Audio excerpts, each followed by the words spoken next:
After I graduated from Bible college, I moved to Pomeroy, Ohio. Pomeroy, Ohio is in the southeast corner of Ohio, along the Ohio River. If you look at a map of Ohio, there's a little boot on the right-hand side, and that's where, at the top of that boot is where Pomeroy is at, a little small town. I was hired to be the preaching minister there. They paid me $100 a week, which even 42 years ago wasn't that much money. But I had no student debt loan, and the church had a parsonage, and they paid all my utilities, so I got by. But my complete ignorance of finances hit me very hard when April 15th rolled around. Oh, yeah. You see, I discovered that the $100 a week the church gave me was gross income. They had not paid my federal or state taxes. Now, there's not much income tax on $100 a week, and I probably could find enough deductions to cover what I owed, but there was also the matter of Social Security tax. And I owed something like $200 or $300 to the IRS, which, doesn't seem like that much, but when that's 3 weeks' salary, that's a lot of money that goes out. I did not have that kind of money. But fortunately, my dad bailed me out with a loan. Well, I quickly learned about paying quarterly taxes, but even today, I wind up paying a little bit on April 15th. My point is this: if you come to me for financial advice, I will refer you to someone else. Amen. Benjamin Franklin wrote in a letter to a friend, "In this world, nothing can be said to be certain except death and taxes." Paying taxes has been our burden for centuries. The American Revolution was not fought to abolish taxes, but to have representation and a say in the taxes that we pay. Even Jesus had to pay taxes. Follow along as I read our text today, Matthew chapter 17, beginning with verse 24. Matthew chapter 17, beginning with verse 24. After Jesus and his disciples arrived at Capernaum, the collectors of the 2 drachma tax came to Peter and asked, "Doesn't your teacher pay the temple tax?" "Yes, he does," he replied. When Peter came into the house, Jesus was the first to speak. "What do you think, Simon?" he asked. "From whom do the kings of the earth collect duty and taxes? From their own sons or from others?" "Well, from others," Peter answered. "Then the sons are exempt," Jesus said to him. "But so that we may not offend them, go to the lake and throw out your line. Take the first fish you catch, open its mouth, and you will find a 4 drachma coin. Take it and give it to them for my tax and yours." The 17th chapter of Matthew has been very busy for Jesus. At the beginning of the chapter, remember, Jesus took Peter, James, and John up a mountain north of the Sea of Galilee by Caesarea Philippi, where the transfiguration took place. Coming down from the mountain, they encountered a crowd who were upset with the other apostles because they could not cure a boy with epilepsy. From there, Jesus and his apostles headed south to Capernaum. We are told that Jesus was staying in a house there, and it's generally believed that this was either Peter's home or the home of Peter's mother-in-law, who we met when Jesus healed her back in Matthew chapter 8. Apparently, they stayed there for a few days, possibly to rest up and to gather supplies for a trip south, which begins in chapter 19, and which will lead them to Jerusalem and the crucifixion. It's while they were in Capernaum, resting and gathering supplies, that some tax collectors confront Peter. Now, these were not tax collectors for Rome, but for the Jewish nation. The tax they collected was for the upkeep of the temple. As such, it was not enforced by Rome, nor did Rome really care if it was collected or not. So there was no penalty if you did not pay this temple tax. The only way they had to enforce this tax was to use guilt on the people. You see, they taught this tax was an act of righteousness. If you were a teacher, if you were a leader in Israel, you should pay this tax because it's for the glory of God. So they tried to convince you that if you were good or holy, that you would feel obligated to pay. But even with this motivation, since it was in addition to the taxes you already paid to Rome, and in addition to your regular tithe, many people simply ignored it, especially ones who did not live in Jerusalem. Now, although this tax is not discussed much in the Bible, it actually began as a tax levied by the priests after every census, according to Exodus chapter 30. It was only a half a shekel at the time, which would be the equivalent of just a few dollars today. Often called atonement money, it was used for upkeep of the tabernacle. Later, after the Israelites returned from captivity, the priests began a yearly tax of 1/3 of a shekel to support the newly rebuilt and restored temple. And by Jesus' day, the tax had risen, as taxes tend to do, to 2 drachma, or half a shekel. Still, this wasn't more than just a few dollars, and only pressed upon to the religious leaders. They were the only ones that really were forced to pay this tax, but it was a tax nonetheless. As I said, this was a religious tax and not a civil tax. So all the tax collectors could do would be to try to intimidate people by making them feel guilty if they did not pay, or maybe even to question whether they should be a teacher or leader in Israel at all.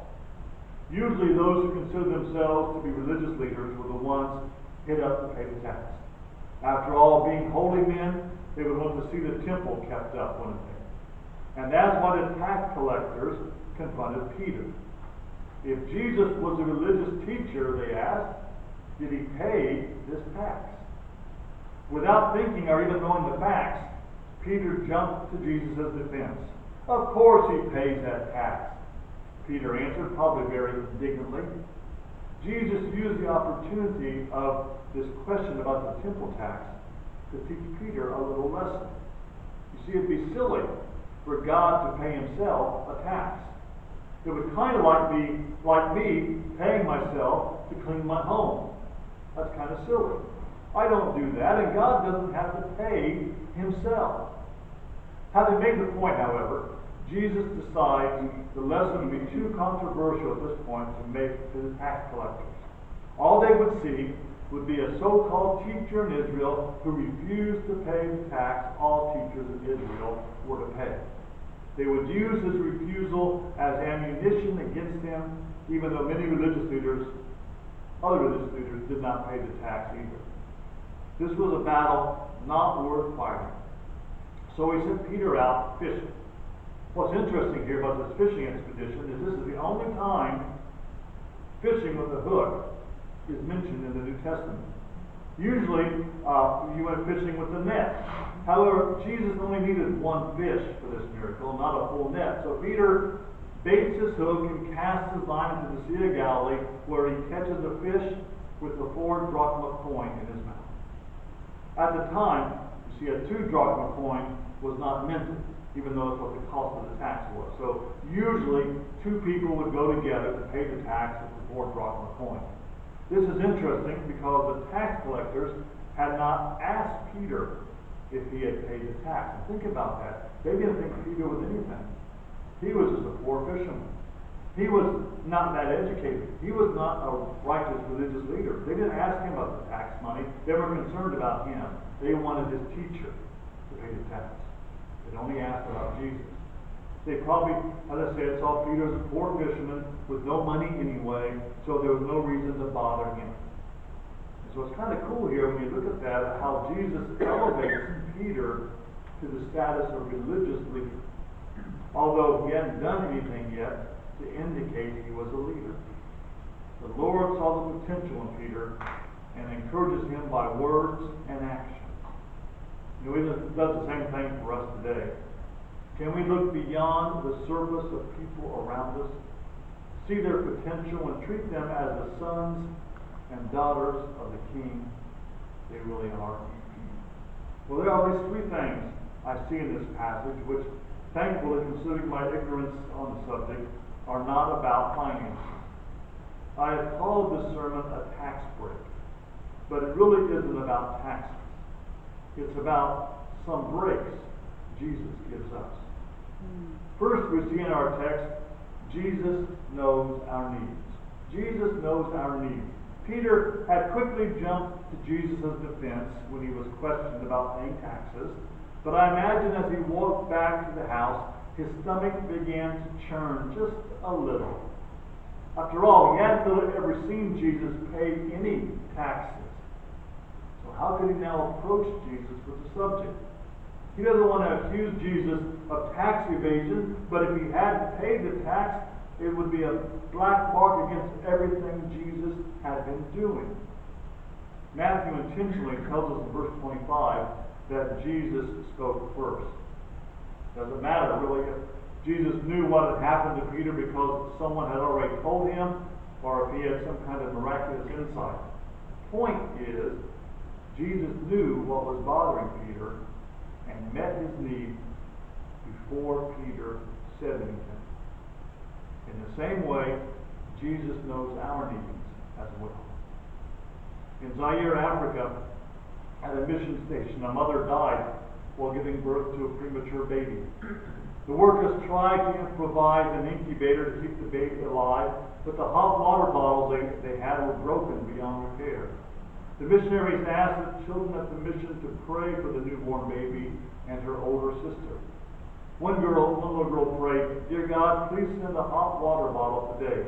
Tomorrow will be too late because by then the baby will be dead. And dear Lord, send a doll for her sister so she won't feel so lonely." Well, that afternoon a package arrived from England. The children watched eagerly as the missionaries opened it, and sure enough, under some clothing there was a hot water bottle. The little girl who prayed immediately began digging through the box, shouting, "If God sent that, I'm sure he sent a doll as well." And sure enough, the little girl found a rag doll at the bottom of the box. Amen. Now think about that story for a moment. The children prayed in the morning and received the box that afternoon. That's pretty speedy delivery. The best we can have today is next day delivery, right? Generally shipping to Africa takes weeks or even not months to get there. When my brother's kids were growing up in Africa, Mom always mailed out their Christmas presents in August so they would receive them by Christmas. In this story, a church in England, not having any idea of the specific need that would arise months later, had included the very things they needed. While a skeptic might say, well, there was nothing extraordinary about what they sent. It was just coincidence that it arrived that day. Maybe. But maybe God not only knows our needs, but knows our needs in advance before we are even aware of them.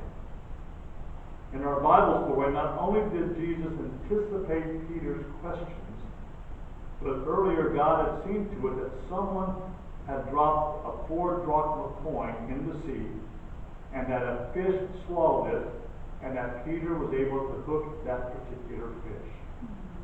Coincidence? Or does God know our needs in advance? Have you ever heard of Maslow's hierarchy of needs?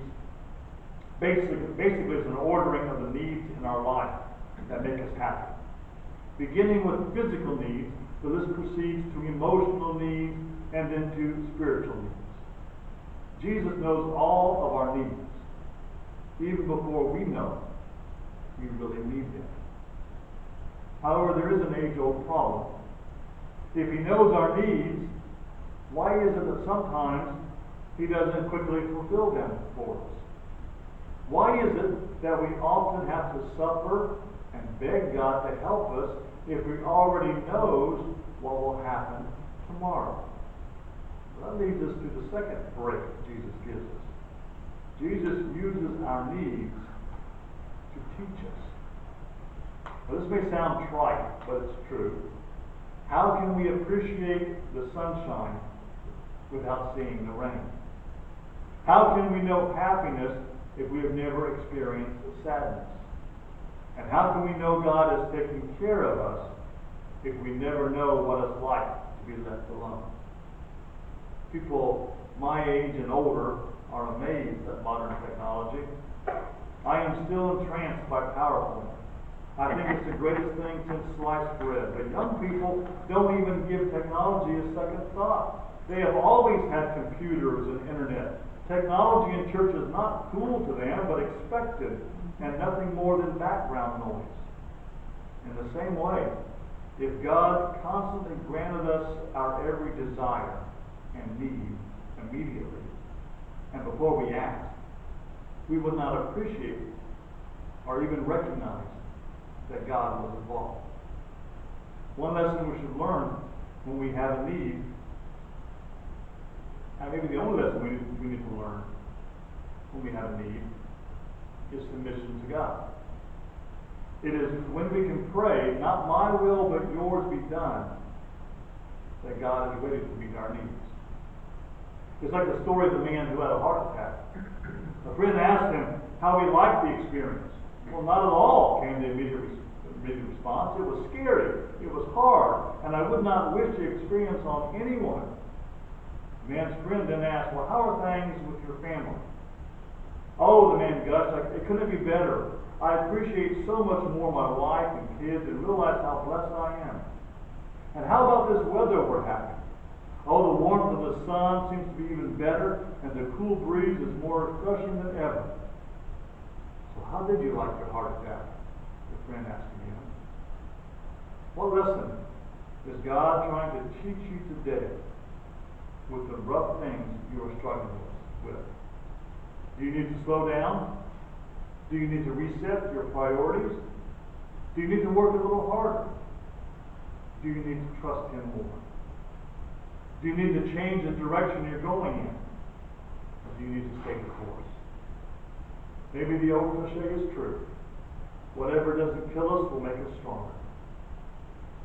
Still, though, there are times when bad things happen, and try as we might, we cannot figure out the reason. For instance, I've used this illustration often.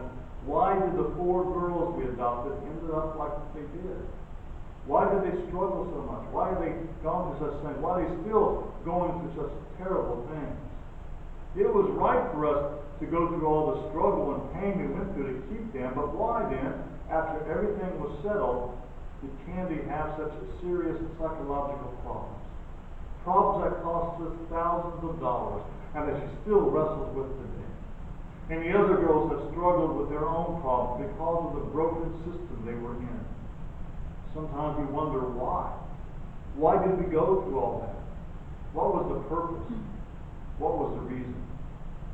Well, the truth of the matter is, I may never know why. Have I learned from it? Without a doubt. But I have had to accept the fact that sometimes bad things happen for no reason. However, no matter if we see why something happens or not, there's still one thing God is always trying to teach us when we pray. And this is crucial. And this will change how you pray. Whenever we pray, it doesn't matter if the answer is yes, no, or wait. And by the way, I never like to say prayer is answered in one of those 3 ways, because think about it. What other way can anything happen? They're going to happen anyway, either yes, no, or wait. That's not a good answer. In fact, getting an answer for prayer is secondary. Getting an answer to our prayer actually misses the point of prayer, because God already knows. Whenever we pray, God asks us the same question. Do you trust me?